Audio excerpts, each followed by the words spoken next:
La drammatica vicenda di Grussotto Moscao inizia nell'estate del 60, quando viene sequestrato nel Nuorese un possidente, l'agricoltore Pietrino Crasta. Le forze di polizia accerchiano il luogo dove il Crasta è tenuto prigioniero. I banditi, prima di fuggire, uccidono l'ostaggio. Del delitto vengono accusati i fratelli di Graziano Mesina, il fuorilegge catturato nel marzo di quest'anno. Ma i Mesina, arrestati, scaricano la responsabilità su alcuni pastori di Orgosolo, tra i quali Moscao. Gli accusati fuggono, prendono la via dei monti. Perché Moscao fuggì? Si dichiarava innocente del delitto che gli si addebitava, addirittura sosteneva di avere le prove della propria innocenza. Eppure scelse la vita del latitante, una vita dura, piena di pericoli. Perché non si affidò alla giustizia? È la prima domanda che poniamo a quest'uomo ancora giovane, sul quale i molti anni di latitanza hanno lasciato traccia. Perché mi sono dato alla latitanza? Perché al nostro paese di Orgosolo significa che uno passano 4-5 anni e poi al processo viene assolto e sono sempre anni persi questi. La lunga carcerazione preventiva dunque? Sì. Lei faceva il pastore? Prima facevo il pastore, sì, c'avevo un gregge a nostra proprietà. E il gregge che fine ha fatto durante la sua latitanza? Il gregge, quando io ero latitante, completamente distrutto. Ci parli un po' della sua vita alla macchia? Beh, la vita alla macchia è un po' dura, è un po' lunga anche da raccontare e anche da pensarci, basta soltanto, perché si faceva una vita di cani, come i cinghiali, dormire come le volpi e si stava male. Come si alimentava, cioè come si approvvigionava? C'erano dei corrieri che le portavano il cibo dal paese? E ci arrangiavamo così, qualche volta qualche amico, qualche volta ce lo mandavano dal paese, ma piuttosto ci arrangiavamo così come si arrangiano le volpe, piuttosto. Dormiva tranquillo? Mai. Abbiamo sentito dire che alcuni latitanti, per non sprofondare in un sonno pesante, per non essere sorpresi dalla polizia, dormono poggiando la tempia su un sasso appuntito. Beh, più volte dormivamo così, in questo sasso appuntito, perché non ci prendeva sonno, più di 3 minuti, 4, 5, ma poi ci costringeva a alzare la testa e sentire se c'era rumore vicino. Durante la latitanza lei è mai andato in paese? Beh, durante la latitanza sono rimasto la prima senza quasi 18 mesi senza andare a per un paese. Ma è arrivato mai vicino a Orgosolo? Beh, quando arrivavo vicino a 200 metri bisogna tornare dietro, mi tenevo la forza a me stessa perché avevo paura di me stesso di entrare nel paese. Facevo forza e ritornavo indietro. Vuol dire che si dominava? Mi dominavo di me stesso. Ma quando andava in paese, dopo questi 18 mesi, lo riconoscevano? Beh, certo, se mi vedevano, mi riconoscevano, ma tentavamo sempre di nascondere il viso, girandolo le spalle, facendo finta di accendere una sigaretta. Ma la polizia conosce i latitanti, voglio dire, è in grado di riconoscerli se li incontra. Ad esempio, a lei è mai capitato, durante la sua latitanza, di incontrare dei poliziotti e di non essere riconosciuto? Beh, a me mi è capitato poco, ma una volta mi è pure capitato, andando a un paese fuori.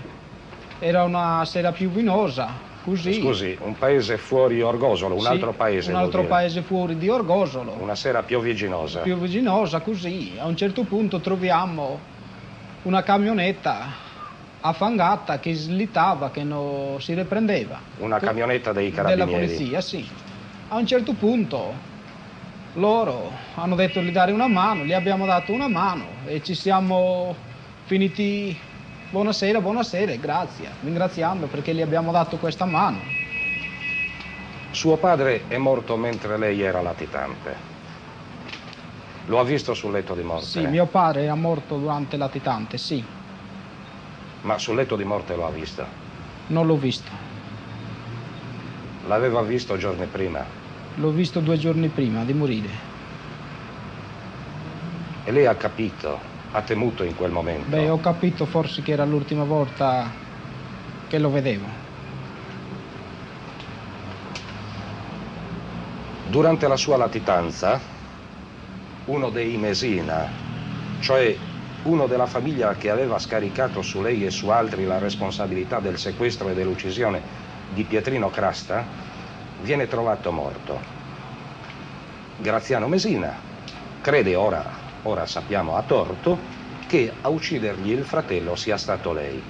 Lei per vendetta personale, per vendicarsi dell'accusa mossale dai Mesina. A questo punto Graziano la cerca nei monti, deciso alla rappresaglia. Non trova né lei né i suoi compagni di latitanza. Cosa succede infine? Ce lo racconti lei.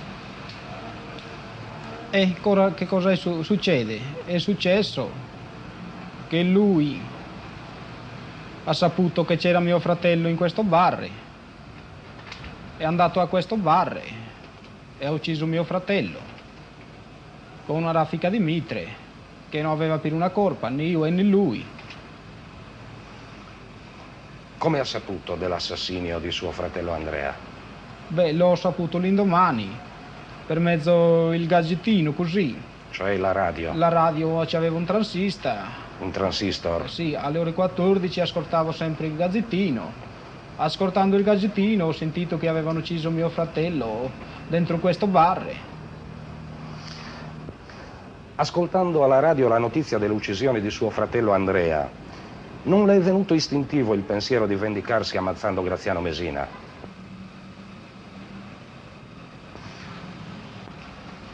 No.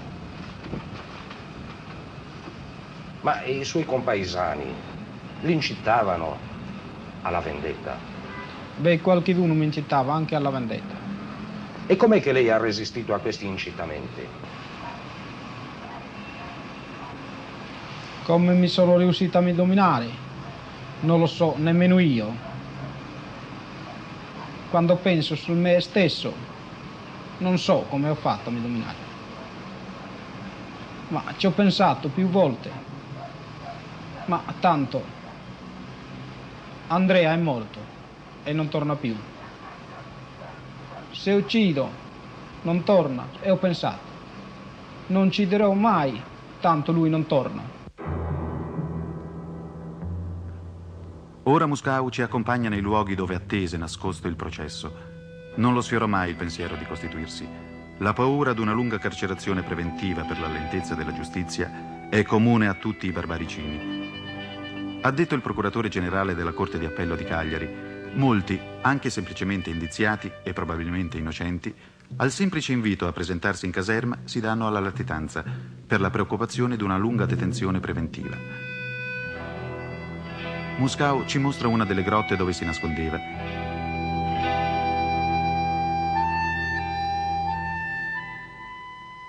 Rimase alla macchia 4 anni. Finalmente s'arrivò al processo. L'avvocato Pietro Mastino, uno dei più grandi penalisti sardi, fu il difensore di Muscau. Beh, il processo ebbe a risolversi, secondo me, con una affermazione di vera giustizia, perché Giuseppe Muscau, notore sotto, fu dichiarato assolto perché non aveva commesso il fatto che gli veniva attribuito. E io do a questa formula di assoluzione, non avere commesso il fatto, una interpretazione assoluta, radicale.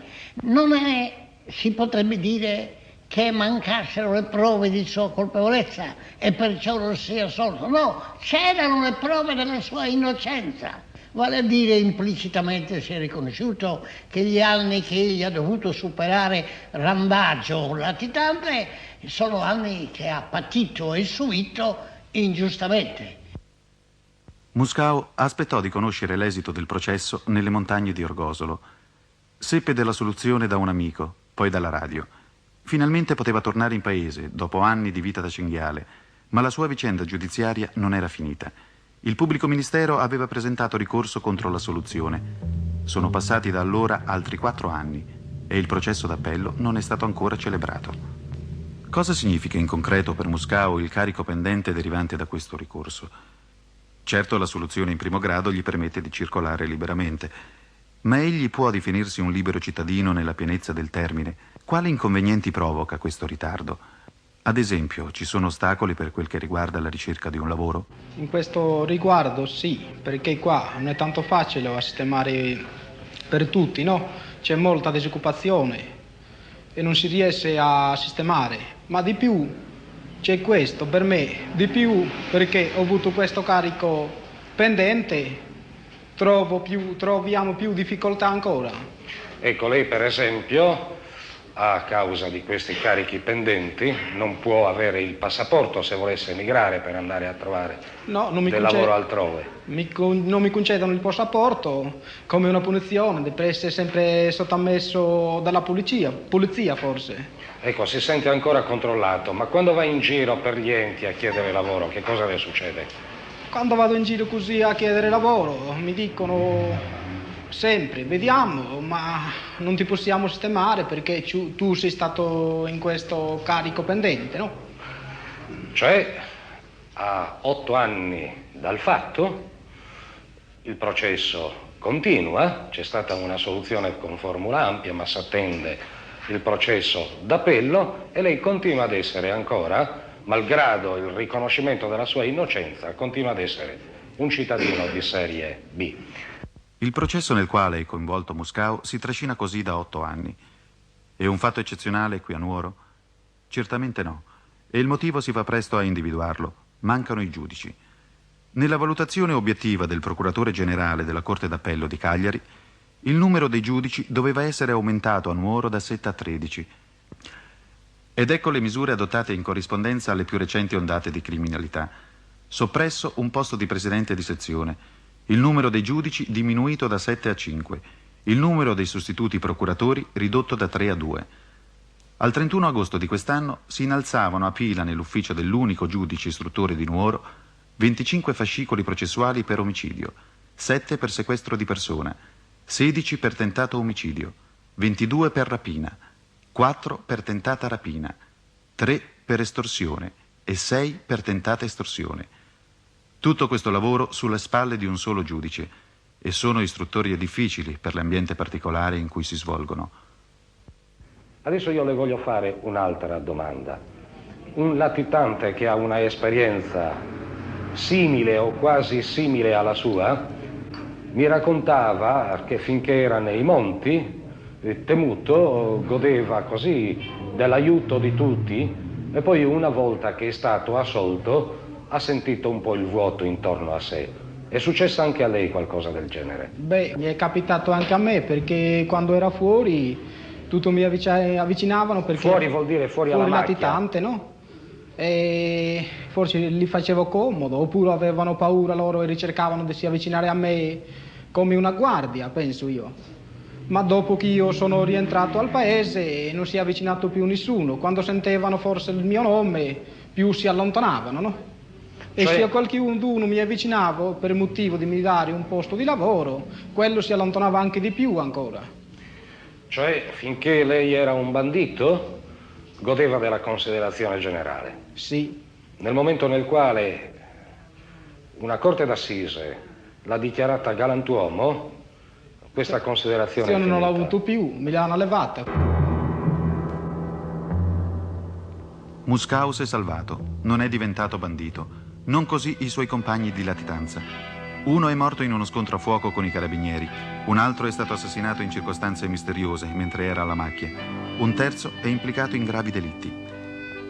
La sfiducia nella giustizia favorisce la latitanza e la latitanza è la sponda di un precipizio. Basta un passo breve per franare nello stato di bandito. Ed ecco gli attentati, gli omicidi, le estorsioni, i sequestri di persona. Non ci si ferma più. Il denaro procurato facilmente invoglia d'altro denaro, tutti i freni cadono e la violenza dilaga, come anche i fatti di queste settimane drammaticamente dimostrano. Non basta eliminare dalla scena banditi famosi come Nino Cherche, Graziano Mesina, Giovanni Pirari, catturati o uccisi nell'anno che volge al termine. Altri giovani li sostituiscono nelle imprese delittuose. Certo, perché il banditismo finisca, la riorganizzazione dei servizi giudiziari non è essa da sola il rimedio magico. Questo comunque è uno dei passaggi obbligati. Oggi a Nuoro 2 magistrati in più potrebbero talvolta significare un latitante in meno.